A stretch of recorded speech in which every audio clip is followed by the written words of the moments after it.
Hello everyone, this is Miss Jones with Legacy's Little Luxuries, Arts and Crafts YouTube. Today is July 26th on a Friday. And guess what I have finally? My own tripod.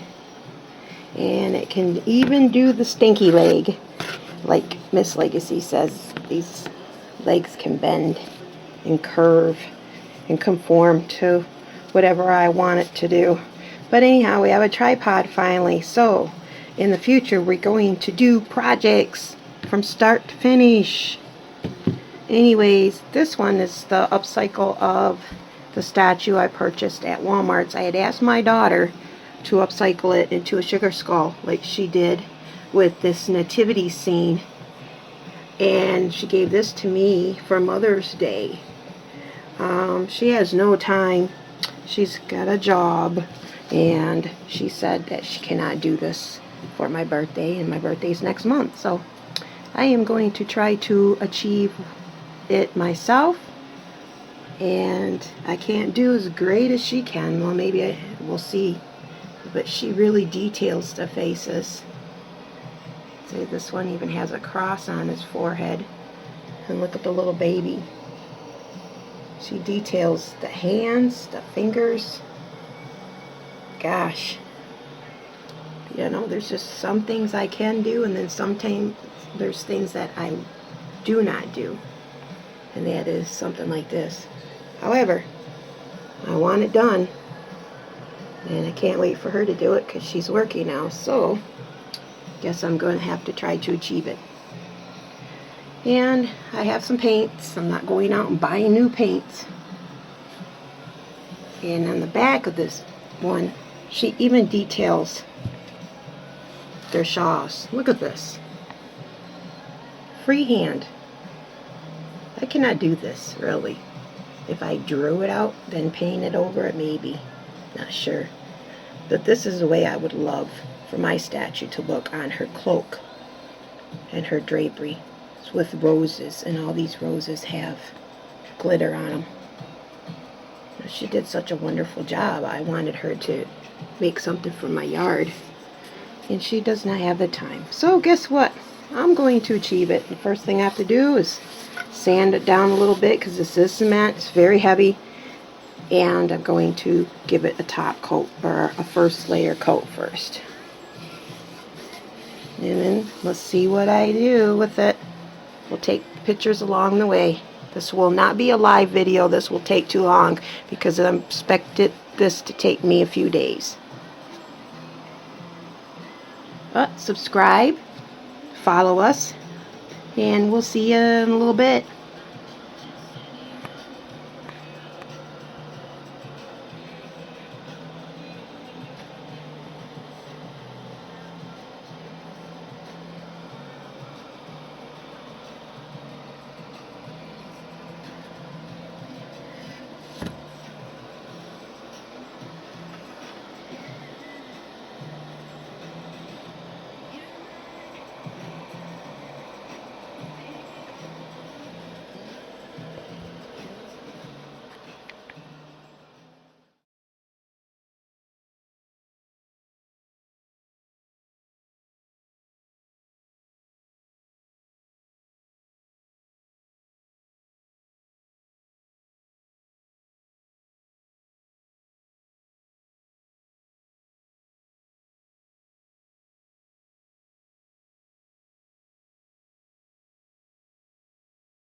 Hiya, hiya, hiya. Guess what?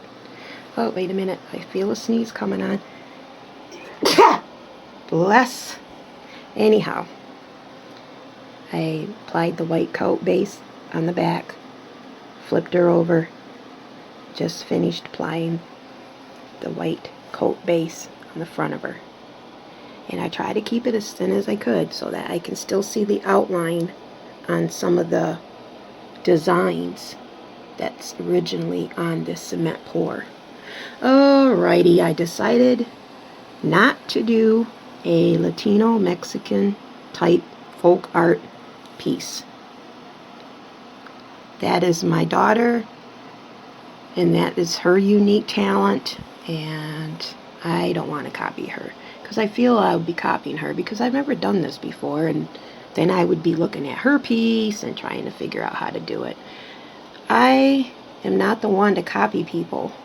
If I do, and I do have a few, just a very few, maybe less than a dozen on my 500 videos that I have taken an idea from another YouTube channel and then made my own.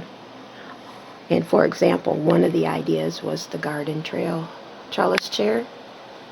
When I purchased all these Dollar Tree garden trellises back when they were in season, I watched a video on the channel in the Events with Cream and followed her instructions on how to make the outdoor garden chairs. Well, I have at least 6 of them out there this year, and everybody just loves the garden chairs. But I gave her the notoriety and the credit, and I do say in my video that I'm copying her idea. So give her the credit. She thought of it. She deserves it. She deserves the kudos. So that's the way I feel about the folk art that my daughter paints. I do not see anybody else ever create items like that. So I'm going to rest assured leave it in her corner and I'll allow that art form to just be from her. So painting pour is next, and I do not know how many colors I'm going to use, but I do know it's going to be minimal. And then with all these grooves and crevices, when you paint pour, of course it's going to sit, get thick, and then eventually later on down the road crack because your paint's too thick. When you paint pour, most people do it on a vinyl record or a canvas or a flat surface. I have not seen anybody paint pour on a cement piece with all these curvatures and indentations. In fact, I haven't even seen anybody cement pour or acrylic paint pour on cement at all. So anyhow, that's what I'm going to do. And thanks for sticking with me. I'm also going to bring this up before I continue with this project. I found this at the thrift store for $2, and it's this pasta bowl, acrylic.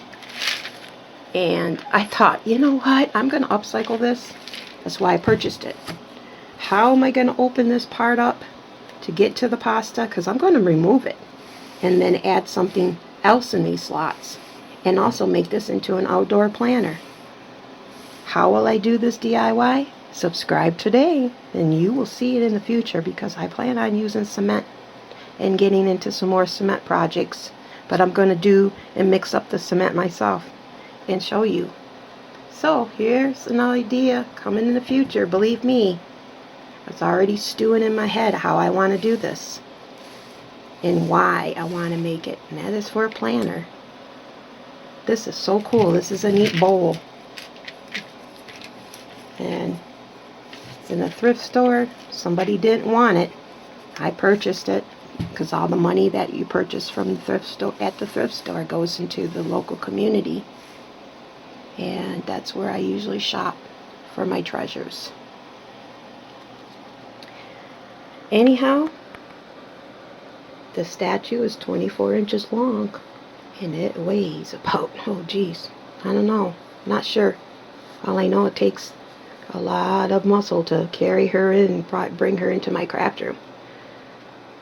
And she's heavy. She's all 100% cement. So, let's get going. Let's see what I'm going to do next. Thanks for following me along. Hashtag art is freedom.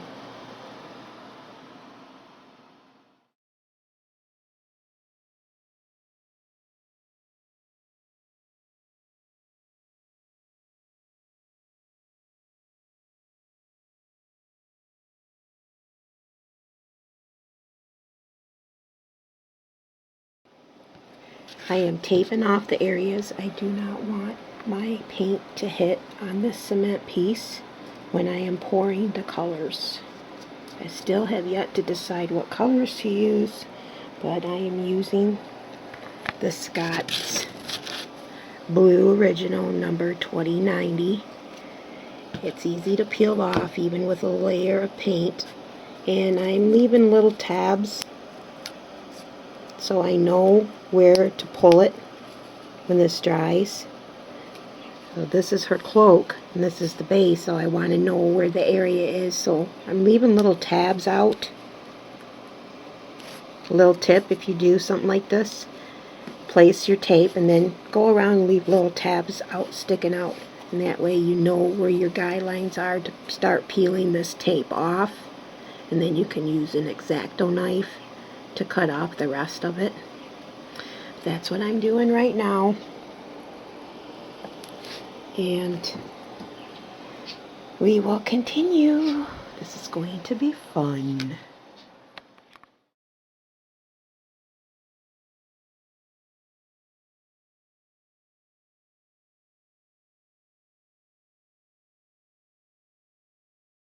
Okay, after I taped up the areas I do not want the paint to hit on the cement piece, I am placing her on a platform and then a little bit of cardboard underneath it because that does have grooves in it, and I do not want to wreck the face of this statue, because when I flip it over after this side dries, it has to be on a soft surface, so I'm going to cover the base with this cardboard for now. Made a cute little isn't it fancy? Cute little piece of cardboard, and I did duct tape the corners because I want this paint, when it flows, to stay in this box. I do not want it getting all over my craft table. So I just grabbed a piece of cardboard that I used in my last paint pour. Be sure to see that video, the Mother of Dragons paint pour. And then I just brought up the walls a bit, so then when it drips, it stays in here. That's all, nothing fancy, just something to cover up my craft table with, because this is going to have to dry overnight, and then I'm going to have to apply also other chemicals to it.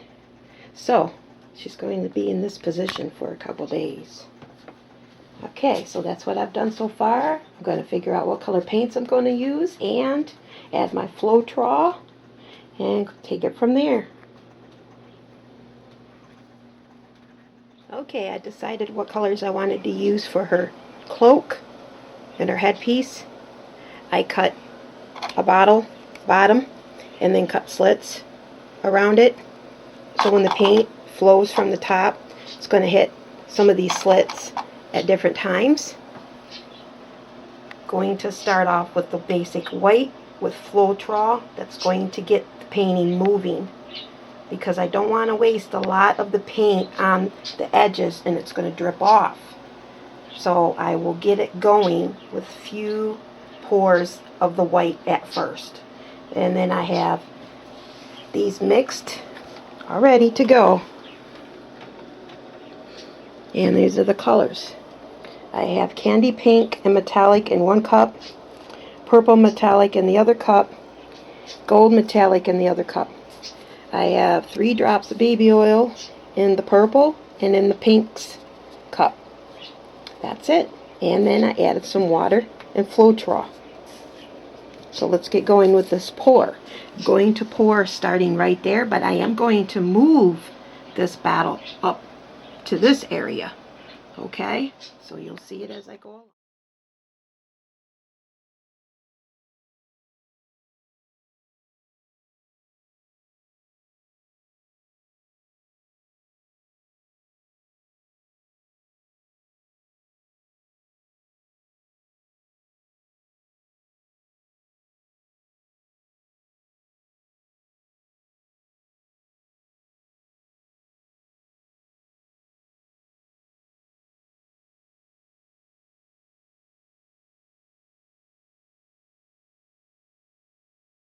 She's dripping very nicely.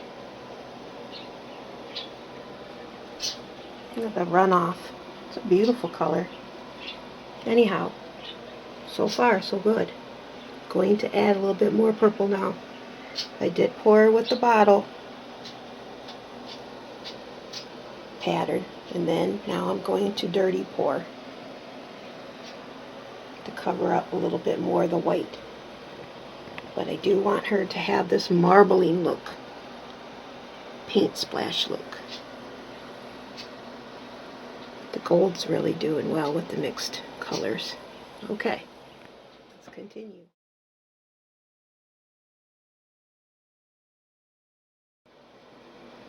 And my last coat goes a little bit more watered down, because remember, in these crevices, the paint's going to dry and then crack in the future if it's too thick. This is really cool. And let it set. Let the paint run off. And see what happens. I might add just a touch more gold, because the base is going to be gold, so I want to add a little gold in this. Okay, let's sit and watch this for a little while, going around with the thin paintbrush and trying to get into all the little crevices and grooves that are in the front of her. Okay, and then I'm using some of the runoff from the paint to do that. I'm lucky that I taped this area up, because see how the paint spills over that area? I do not want that area in these colors. Just her cloak and her hood I want in this design. It's still dripping. It's been 5 minutes. But I'm trying to touch it up and catch the drips, because I don't want it to dry with these big huge drips. See that drip? I don't want that on my piece. Alright, I'm going to continue cleaning it up a little bit. She's absolutely divine.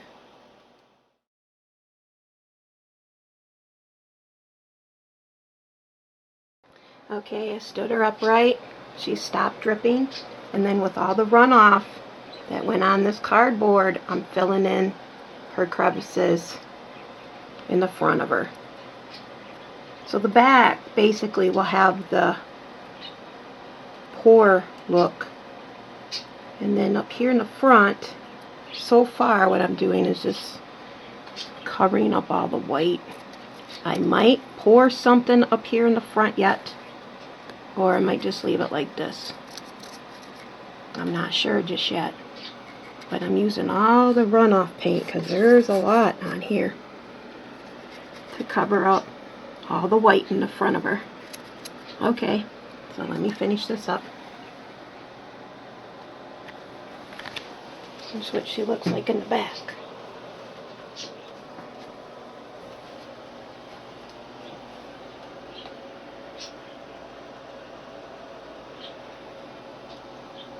It's dripping. All the heavy paint is dropping downward. Okay.